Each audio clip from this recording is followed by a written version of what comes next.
여러분 한 주간 평안하셨죠? 시편 산책, 오늘은 시편 92편을 봅니다.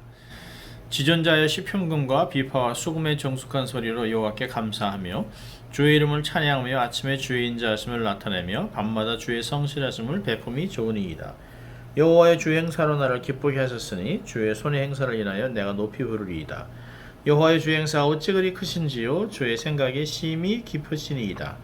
우준한 자는 알지 못하며 무지한 자도 이를 깨닫지 못하나이다.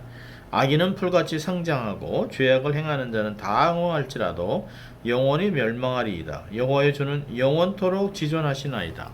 여호와의 주의 원수고 주의 원수가 패망하리니 죄악을 행하는 자는 다 흩어지리이다. 그러나 주께서 내 뿔을 들소에 뿔같이 높이셨으며 내게 신선한 기름으로 부르셨나이다. 내 원수의 보응받는 것을 내 눈으로 보며 일어나 나를 치는 해악자에게 보응하심을 내게로 들었도다. 의인은 종려나무같이 번성하며 레바논의 백향목같이 발육하리로다. 여호와의 집에 심겼으며 우리 하나님의 궁정에서 흥왕하리로다. 늙고도 혈실하며 진액이 풍족하고 빛이 청청하여 여호와의 정직하심을 나타내리로다. 여호와는 나의 바위시라 그에게는 불의가 없도다. 아멘. 오늘은 영원한 청춘이라는 제목으로 말씀을 나누려고 합니다. 시편 92편은 표제에 안식일에 부르는 찬송이라고 표제가 붙어 있습니다. 안식일에 헌정된 유일한 시편입니다. 성경은 이스라엘 백성들이 출애굽을 하고 또 약속의 땅에 들어가 모든 사람들이 땅을 얻었을 때 안식했다라고 얘기를 합니다. 물론 이것은 안식이죠. 그러나 히브리서 4장 8절 9절에서는 이렇게 얘기합니다. 만일 여호수아가 저에게 안식을 주었다면 그 후에 다른 날을 말씀하시지 아니하였으리라. 보면 궁극적인 안식에 대한 예표, 그림자에 불과했다라고 하는 것입니다. 구약의 성도들은 안식일마다 앞으로 누리게 될 더 좋은 영원한 안식을 고대하면서 이 노래를 불렀을 것입니다. 여러분, 안식일이라는 게 뭘까요? 지금은 우리가 주일 이렇게 합니다만은 구약에서는 6일 일하고 하루를 쉰 그 주님의 창조를 기념하면서 명령의 안식일을 기억하고 거룩하게 지켜라 라고 하는 시편의 말씀을 따라 그렇게 안식일을 지킵니다. 지금도 그래서 그 히브리 사람들은, 유대인들은 안식일 토요일을 지킵니다. 그러나 우리는 주님이 부활하신 안식 후라고 하는 날을 생각해서 우리는 토요일이 아닌 그 다음날 주일을 주님이 부활하신 주일로 우리가 지키고 있습니다. 자, 성경에서 얘기하는 안식일은 뭘까요? 안식일은 기억을 위한 장치입니다. 모든 절기도 마찬가지예요. 무엇을 기억해야 될까요? 나에 대한 것이 아닙니다. 내가 노력하고 헌신하고 내 고통 이런 것들을 기억하는 것이 아니고 우리가 정말 기억하고 불러야 될 그것들은 노래의 주제는 하나님이 행하신 일들을 우리가 기억하는 것입니다. 그래서 본문 1절부터 5절까지는 이제 하나님에 대한 행사에 대해 찬양을 얘기하는데요. 주의 이름, 주의 인자하심, 성실하심, 주의 행하신 일, 주의 손이 행하신 일, 주의 생각을 찬양하고 있습니다. 안식일은 그렇다면 결코 번거로운 일일 수가 없습니다. 스가랴도 그렇고 말라기에서도 왜 이렇게 안식일이 번쾌스럽나, 왜 이렇게 귀찮나 라고 너무 의무의 말들을 막 쏟아놓은 불신의 말들을 많이 합니다. 그래서 이사야는 사실 이스라엘 백성들이 이제 포로로 잡혀갈 것을 얘기하면서 안식일에 대한 얘기를 이렇게 합니다. 안식일을 어떻게 준수해야 되느냐? 이사야 58장을 보면 이렇게 이야기를 하고 있습니다. 13절 14절인데요. 만일 안식일에 내 발을 금하여 내 성일에 오락을 행하지 아니하고 안식일을 일컬어 즐거운 날이라 여호와의 성일을 존귀한 날이라 하여 이를 존귀하게 여기고 내게로 행하지 아니하며 내 오락을 구하지 아니하며 사사로운 말을 하지 아니하면 내가 여호와 안에서 즐거움을 얻을 것이라. 내가 너를 땅의 높은 곳에 올리고 내 조상 야곱의 기업으로 기르리라. 여호와의 말씀이니라. 놀랍지 않습니까? 히브리서 10장 24절 25절에서는 모이기를 패하는 자들의 어떤 자들의 습관을 따르지 말라고 얘기합니다. 요즘 보십시오. 점점 모이기를 피합니다. 편하니까 인터넷으로 온라인으로 하겠다. 누워서 침실에서 아무 때나 편안할 때, 오전이 아닌 내가 시간 날 때 예배드리는 무리들이 점점 늘어나고 있습니다. 그래서 주님은 누가복음 18장 8절에 인자가 올 때 믿음을 보겠느냐라고 하신 말씀을 우리가 다시 마음에 새겨볼 필요가 있습니다. 이렇게 이사야서나 히브리서 10장의 말씀은 같은 맥락을 같이 하고 있습니다.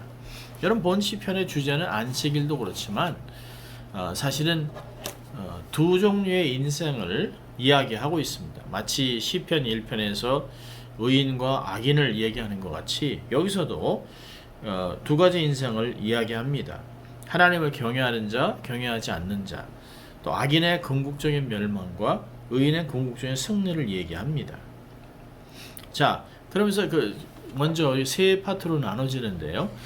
구조가 1절부터 5절까지는 주의 크신 행사를 찬양하고 6절부터 9절까지는 불신자, 악인들의 모습을 이야기하고 또 10절부터는 여호와의 집에 심긴 자, 의인의 삶을 묘사하고 있는 것을 볼 수 있습니다. 자, 1절부터 5절까지 보면 주의 크신 행사를 찬양하고 있습니다. 모든 악기를 동원해서 시편금, 비파, 수금, 정숙한 소리로 여호와께 감사하며 주를 찬양하라고 얘기하고 있습니다. 그 이유가 그 다음 절에 있어요. 주의 인자하심을 나타내며 아침에 밤마다 주의 성실함을 베품이 좋다는 것이에요. 선하다는 것입니다. 그리고 4절 5절에서는 주의 행사라는 말이 세 번이나 반복하고 있습니다. 하나님이 내게 베풀어 주신 구원의 은총, 은혜, 축복들이 우리에게 너무 좋다고 너무 많다는 것이에요. 주님이 나를 너무 기쁘게 했기 때문에 내가 주를 높이 올려드리겠다라고 고백하고 있는 것입니다. 주의 행사가 너무 크고 주의 생각이 너무 깊다는 것이에요. 주의 행사가 얼마나 아름답고 크고 주님이 나를 향한 생각이 얼마나 깊은지 헤아릴 수 없다라고 고백하고 있습니다. 여러분, 이스라엘 사람들이 첫째로 꼽고 있는 주의 대사는 출애굽의 행사입니다. 그리고 다음으로 뽑는 것이 바벨론에서 돌아온 포로 귀환입니다. 그래서 시편 126편 3절에 여호와께서 우리를 위하여 대사를 행하셨으니 우리는 기쁘도다 라고 얘기하고 있습니다. 그런데 구속사라는 넓은 문맥으로 보면 이 모든 것들은 다 사실 예표입니다. 그림자입니다. 예수님에 의해서 다 성취된 것이에요. 주의 인자와 성실은 주님이 독생자로 처녀의 몸을 입고 와서 독생자로 육신의 몸을 입고 하나님의 독생자가 육신의 몸을 입고 이 땅에 오셔서 우리에게 우리를 구원하신 것, 그것이 사실 주의 인자와 성실 가장 큰 일입니다. 큰 대사입니다. 이보다 더 큰 대사는 없습니다. 우리는 정말 너무 감사하고 너무 하나님께 찬양을 해야 됩니다. 평생 호흡 있는 자는 하나님께 찬양해야 하는 것이에요. 자, 6절과 9절부터 보면 이제 깨닫지 못하는 우둔한 자에 대한 묘사를 하고 있습니다. 하나님의 은혜, 손길, 출애굽, 바벨론, 하나님의 구원 역사 이런 걸 전혀 깨닫지도 못하는 자들을 우둔한 자, 무식한 자라고 표현하고 있습니다. 하나님 모르는 불신자를 이야기하는 것이죠. 이들의 삶을 7절에 이렇게 얘기하는데요. 악인은 풀같이 생장하고 죄악을 행하는 자는 다 흥황할지라도 영원히 멸망하리로다. 악인을 보면 무성한 잡초 같아요. 여름에 비가 오면 막 잡초가 무성해서 얼마나 빨리 자라는지 몰라요. 근데 며칠 후가 되면 다 시들고 사라집니다. 악인의 인생이 그거 같다라고 묘사하고 있어요. 떵떵거리고 잘 되는 것 같지만 그저 반짝하는 그리고 사라지는 반딧불같이 그런 모습이에요. 결국 이들은 그렇게 떵떵거리는 것 같지만 잠시 후에 갑자기 생각지도 못한 날에 멸망과 심판을 경험하게 됩니다. 여러분, 이들이 멸망하게 되는 원인이 출애굽을 잊어버리고 출바벨론의 행사를 알지 못하고 깨닫지 못했던 것이 아니에요. 여러분, 성경은 요한복음 3장 16절에 이렇게 얘기하지 않습니까? 하나님이 세상을 이처럼 사랑하사 독생자를 주셨으니 이는 저를 믿는 자마다 멸망치 않고 영생을 얻게 하려 하심이라. 이 말씀을 보면 결국은 예수 그리스도를 믿지 않기 때문에 이들은 궁극적으로 멸망을 하는 것이에요. 이들에게 내세의 약속이 없습니다.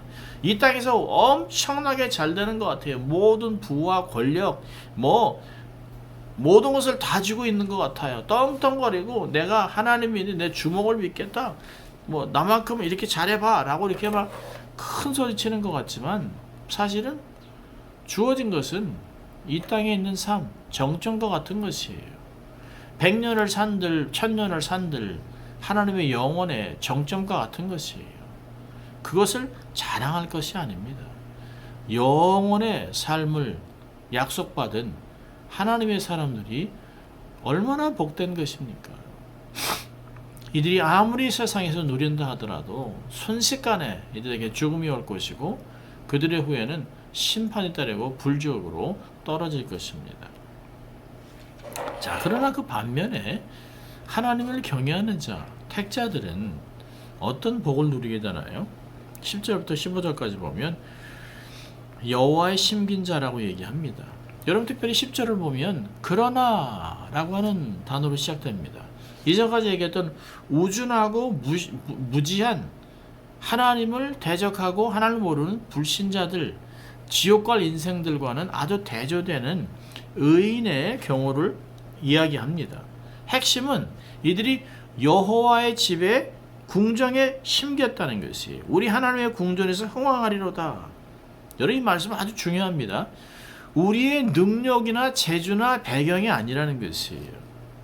내 자신이 내가 무엇을 잘해서 이루어진 것이 아니라는 것입니다. 능력이 아닙니다. 오직 하나님께서 여호와의 집 궁전에 심어주셨기 때문이에요.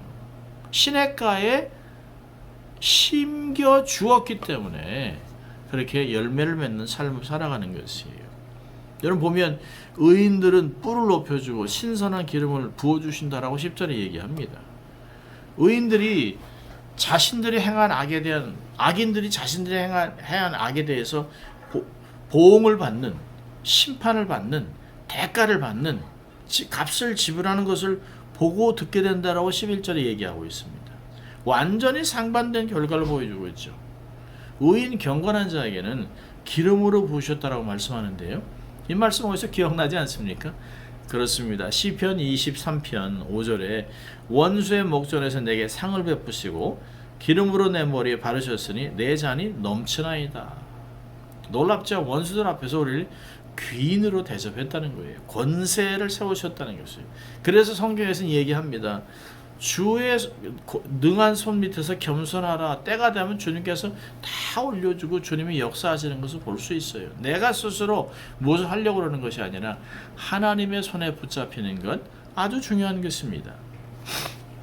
의인은 마치 악인은 무성한 풀과 같다 금세 시들어버린 인생과는 전혀 다른 것입니다. 악인은 그냥 금방 자랐다 훅 없어지는 풀과 같지만 의인의 삶은 종려나무와 레바논의 백향목 같다라고 12절에 얘기합니다. 이 두 가지 나무는 아주 중요한 것이에요. 여러분, 종려나무는 이스라엘 팔레스타인에서 흔히 볼 수 있는 나무예요. 키가 한 20m에서 30m가 되는 큰 나무고요. 잎사귀도 굉장히 큽니다. 30년이 되면 큰 나무가 되는데요. 그 후에도 계속 열매를 맺으면서 100년, 200년, 심지어는 그 이상도 산다고 합니다. 성경에서 보면 종려나무는 이스라엘 백성들을 비유하기도 합니다.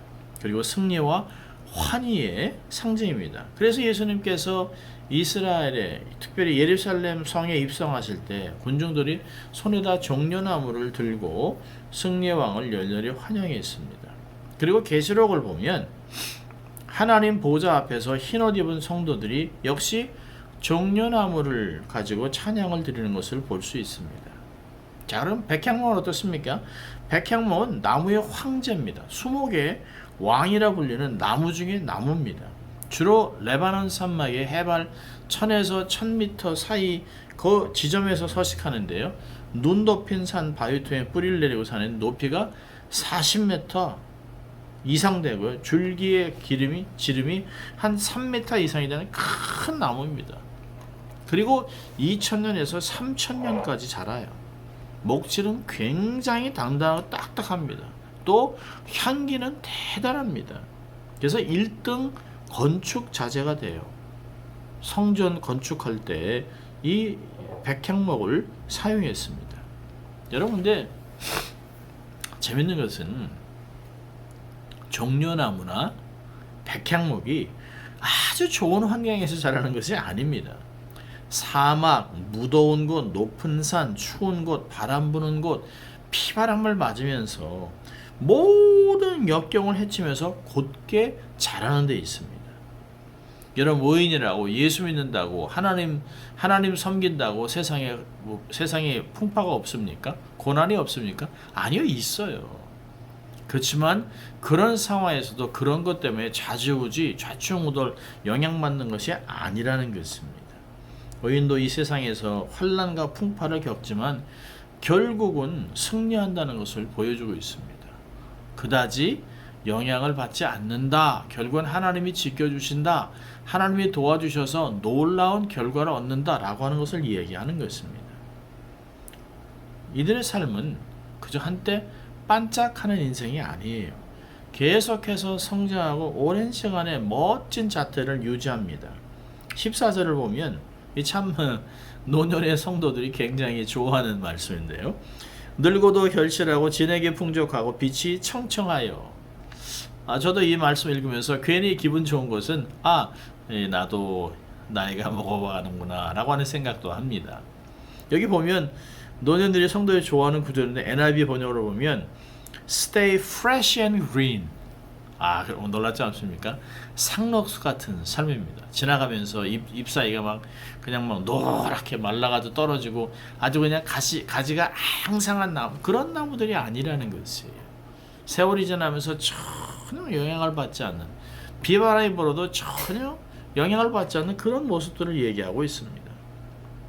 하는 사람은 여기서 가만히 보면 사실은 육적인 모습을 얘기하는 것보다는 영적인 모습을 얘기하는 것 같습니다. 여러분, 육체는 일정한 시간이 지나면 성장이 멈추고 노화가 시작하잖아요.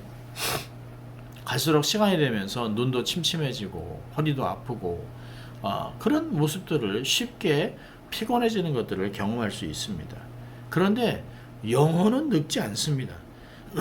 갈수록 새로워집니다. 날마다 새로워져요.